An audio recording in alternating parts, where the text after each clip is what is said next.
একটা ইঁদুর এক কৃষকের বাড়িতে গর্ত করে সেই গর্তের মধ্যে বসবাস করত।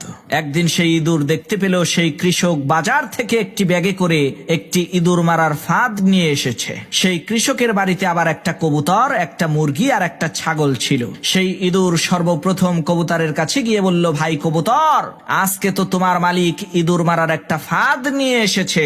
ইঁদুরের এই কথা শুনে কবুতর বলল, তাতে আমার কি? ওই ফাঁদ তো আমাকে মারার জন্য আনেনি, এনেছে তোমাকে মারার জন্য। এটা তোমার সমস্যা, তুমিই বোঝো। কবুতরের এই কথা শুনে সেই ইঁদুরটি নিরাশ হয়ে মুরগির কাছে যে ওই ইঁদুর মারার ফাঁদের কথাটা বলল। তখন মুরগিও একই কথা বলল, ভাই এটা তো তোমার সমস্যা, এর সাথে তো আমার কোনো লেনা দেনা নাই। মুরগির কথা শুনে সেই ইঁদুর আরো হতাশ হয়ে ছাগলের কাছে গিয়ে ওই ইঁদুর মারার ফাঁদটার কথা বলল। ইঁদুরের কথা শুনে ওই ছাগলটি হাসতে হাসতে বলতে লাগলো, ভাই তোমাকে মারার জন্যই আমার মালিক ওই ফাঁদ বাজার থেকে কিনে এনেছে, তাতে আমার কি সমস্যা? আমি তো খুবই আরামে আছি। সবার কথা শুনে ওই ইঁদুরটি হতাশ হয়ে কৃষকের বাড়ি থেকে চলে গেল।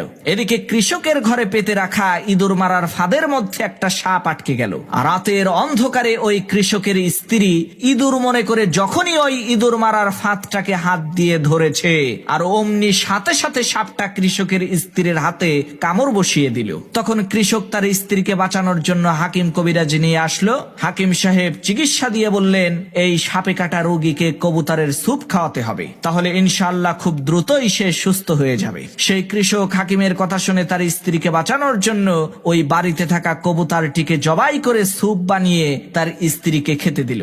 এদিকে তার স্ত্রীর অসুস্থতার কথা শুনে আত্মীয় স্বজনেরা তাকে দেখতে আসলো। তখন ওই কৃষক বাড়িতে থাকা ওই মুরগিটাকে জবাই করে গোশত রান্না করে বাড়িতে আসা মেহমানদেরকে আপ্যায়ন করলো। আল্লাহর কি কুদরত! কিছুদিন পর ওই কৃষকের স্ত্রী সুস্থ হয়ে গেল, যার কারণে ওই কৃষক আনন্দিত হয়ে তার বাড়িতে থাকা ওই ছাগলটাকে জবাই করে এলাকার লোকজনদেরকে দাওয়াত করে খাওয়ালো। প্রিয় ভাইরা আমার, আজকে আমাদের ফিলিস্তিনের মুসলমান ভাইদের বিপদ দেখে যদি আমরা হাসি ঠাট্টা করি, তাদের ব্যথায় যদি আমরা ব্যথিত না হই, তাহলে খুব শীঘ্রই আল্লাহ তাআলা আমাদের ওই মুসলমান ভাইদেরকে ইঁদুরের মতো দূরে কোথাও সরিয়ে নিয়ে যাবে, আর তাদের বিপদকে আমাদের উপরে চাপিয়ে দিয়ে আমাদেরকে কবুতরের স্যুপ বানিয়ে ছাড়বে।